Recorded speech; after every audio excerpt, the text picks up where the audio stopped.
Herzlich willkommen zum Projekt Greifenstedt. Im letzten Video haben wir über die Abwicklung von Zugfahrten gesprochen.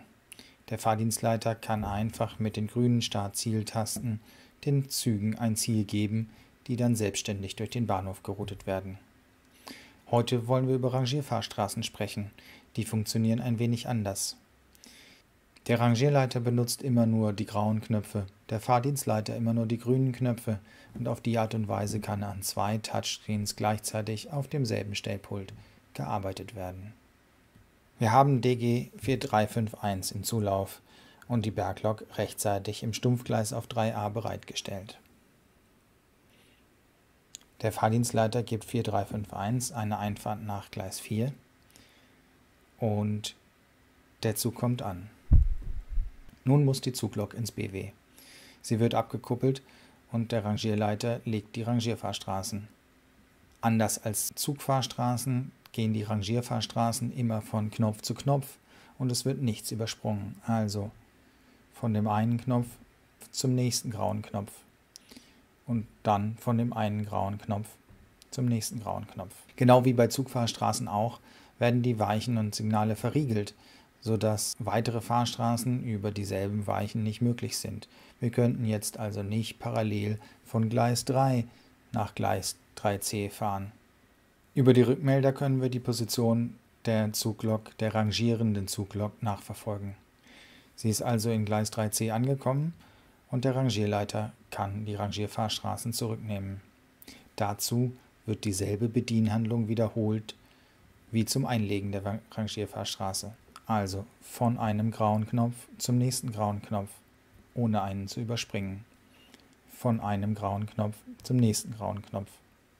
Nun wechselt die Lok die Fahrtrichtung und fährt ins BW. Von einem grauen Knopf zum nächsten grauen Knopf.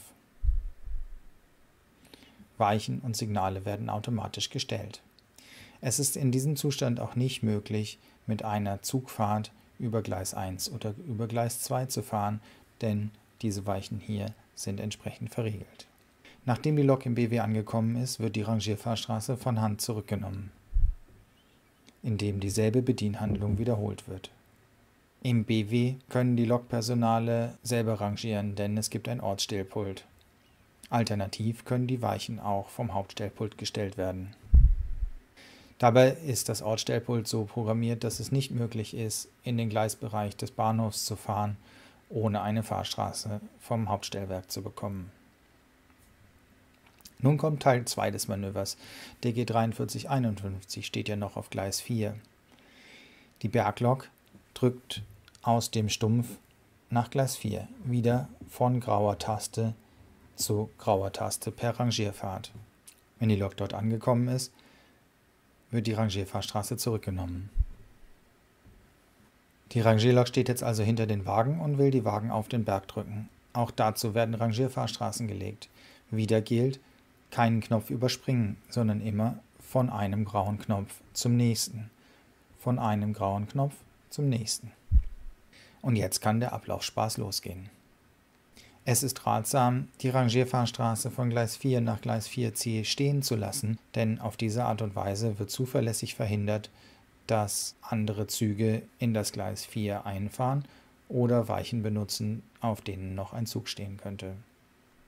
Der Rangierfahrstraßendialog unterstützt dabei den Bediener zu verstehen, was gerade passiert ist. Wenn die erste Taste gewählt wurde, dann geht hier entsprechend der Melder an. Hat man sich verdrückt, macht man sie einfach wieder aus. Wenn man versucht, eine Fahrstraße einzulegen, die nicht eingelegt werden kann, weil sie verriegelte Weichen beinhaltet, wie zum Beispiel jetzt von 3c nach 4, dann gibt es einen Verriegelfehler und zusätzlich eine Textmeldung. Wenn man eine unsinnvolle Kombination von grauen Tasten drückt, entsteht ein Tastfehler. Mithilfe dieser grauen Taste hier kann ein Block geschlossen werden, zum Beispiel um anzuzeigen, dass darin sich noch Wagen befinden. Also, Rangierfahrstraßen immer von einem grauen Knopf zum nächsten, ohne dabei einen Knopf zu überspringen. Rangierfahrstraßen müssen von Hand aufgelöst werden, indem dieselbe Bedienhandlung wiederholt wird die man zum Einlegen benutzt hat. Rangierfahrstraßen können in geschlossene oder belegte Blöcke führen, vorausgesetzt alle dafür benutzten Weichen sind frei.